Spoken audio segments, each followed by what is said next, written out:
Hello, folks, and welcome to Kudlow. I'm Larry Kudlow. As Israel regroups to defend its territory, Prime Minister Netanyahu said they will take unprecedented action to clean out the barbaric Hamas militants. We're going to spend our show's hour with guests from Jerusalem, southern Israel, Capitol Hill, and Washington, D.C.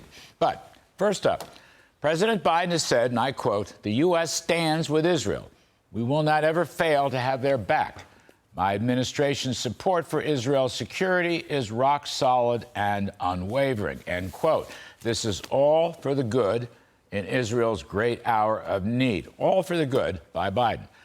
With the worst terrorist military attack since the Yom Kippur War 50 years ago, and a staggering death count as well as hostage taking, that includes, by the way, American hostages taken and Americans killed on the ground, Hamas barbarism is beyond belief. The administration is briefing Congress on providing Israel with missiles and artillery to patch up the Iron Dome and provide air-to-ground precision bombing and so forth. But, this is the same president who for 2 years wouldn't meet with Israel's Prime Minister Benjamin Netanyahu, the leader of our closest ally in the world. This is the same President Biden who's been angling for a nuclear deal with Iran for nearly 3 years. This is the same president who cut and ran out of Afghanistan. This is the same president that left $100 billion worth of weapons at the Bagram Air Force Base, weapons that have quite possibly been purchased by Hamas on the black market for use in the Gaza invasion. This is the same president who negotiated a hostage swap and unfroze $6 billion for Iran. Money is fungible, or doesn't the White House understand that? And this is the same Iran strategizing and funding with Hamas and Hezbollah. This is the same Iran joining Russia and China in the modern axis of evil.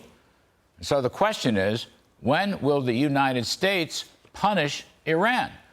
Incredibly, the Biden administration is also reportedly involved in an Iranian spy scandal they're trying to cover up. Now, suspended former Iran envoy Robert Malley reportedly brought in Iranian spies to the U.S. government.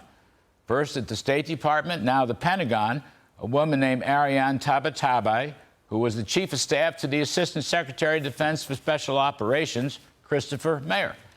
This is part of a widespread Iranian spy ring in the U.S., and the State Department will still not tell us why Malley was suspended. Indeed, the State Department will not comment on any of these reports from highly credible journalists, including the Wall Street Journal.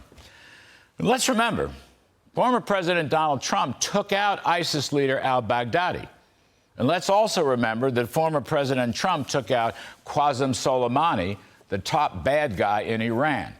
And Trump pulled the plug on the useless Iranian nuke negotiations, and there were no Hamas invasions of Israel.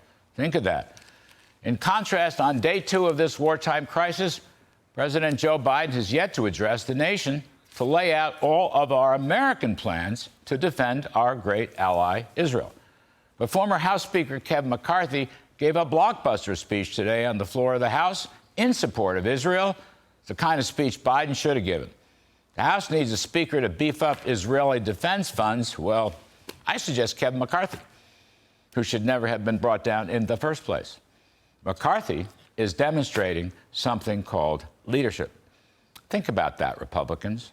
Think about that, everybody else. That's my riff tonight.